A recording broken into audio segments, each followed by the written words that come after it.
Hello again. For those of you confused with my use of the word again, this is part 2 of a series of videos that aims to shed light on how statistics can be misleading and be used to further agendas, especially when it comes to gender equality. I promise it's not as lecture-like as it sounds. Alright, misuse statistic number 3. 50 to 55% of rape cases in Delhi are false and by scorned women. I think I should start with a question over here. This stat seems a little out of place in a country that ranks terribly in every gender equality index, right? I mean, a rank in these indices is sometimes as bad as a rank in world football. Okay, so I'll explain it. Basically, if there was ever an example of how an immensely patriarchal society affects men too, this is it. Because this stat has its root cause in the importance placed by parents and society on a woman's chastity. Essentially, their daughter's chastity is more important to them than their son scoring more than Sharma ji ka ladka.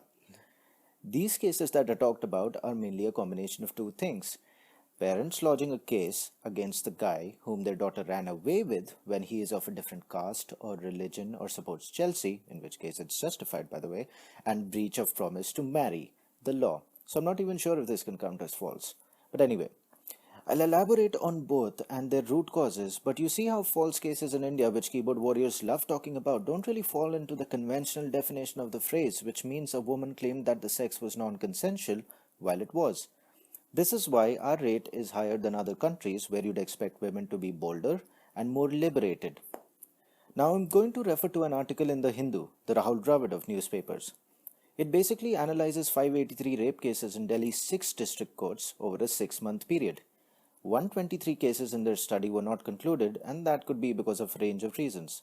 The girl might be threatened, might lose hope, might commit suicide because she's an Arsenal fan, or it could be a false case. Basically, it will be unscientific to comment on them as we have no data. Pretty much like that tipsy uncle in parties who thinks he knows what's best for your career without any context or data. So let's get down to the numbers and the root causes of these cases. Total number of fully tried cases in Delhi's 6 district courts in the 6-month period observed by the Hindu, 460. Unconventional accusations or the types unique to India, 109 plus 174. Remember, unique to India is important. There is a reason our rate is such an outlier. Now let's break these down. 174 cases are filed by parents in the case of elopement or when the man and woman run away to marry. This is the parents lodging a case against the wishes of the girl.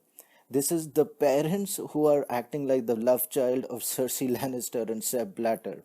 The girl in all cases speaks out in court at least once in favor of the boy, and in 2/3 of the cases she does so consistently. Do you see the root cause of the problem? It is the importance the parents put on her chastity, and they're infantilizing her and treating her as property. Only 10 times were the parents right in calling it rape because the victim was a minor.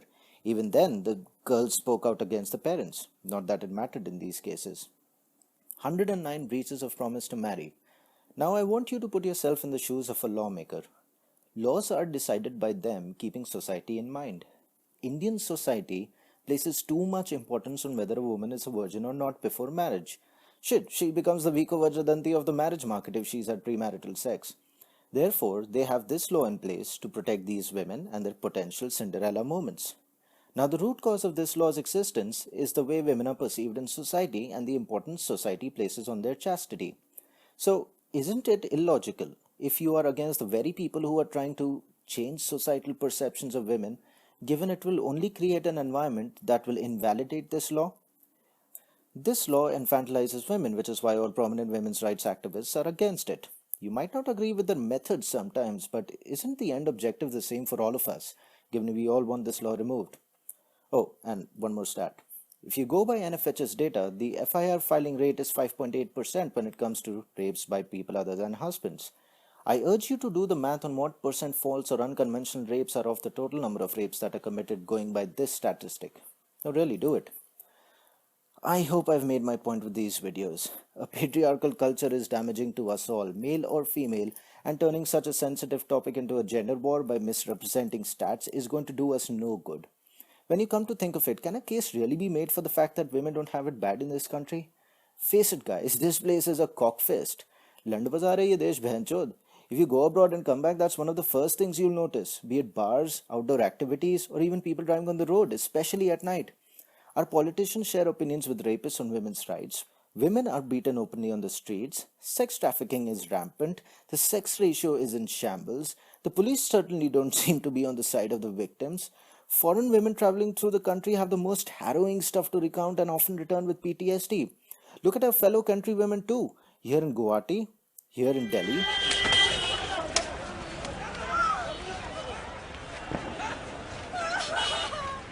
and here in Mumbai. When one guy does it or a few people do it here and there, a case can be made for it being just a few bad apples. But in cases like what I've given examples of, the problem has to be societal because these were gang assaults in the open, sometimes in front of the police. You're playing into the hands of a group of very toxic people by buying into this entire us versus them argument, treating human rights as a zero-sum game. Honestly, if you do that, you're no better than the kids who joined the ISIS because of internet propaganda. And the media makes the most of this, like India Times, the Rakhi Sawant of journalism, publishing that 50% of cheaters on Ashley Madison in India are women when the real number is lesser than 15%. Actually, even lesser because most of the female accounts were fake. India Times published lies like this because they know this shit sells and you won't scrutinize what they write. Forming a lazy opinion through the internet is dangerous, people. Please understand this.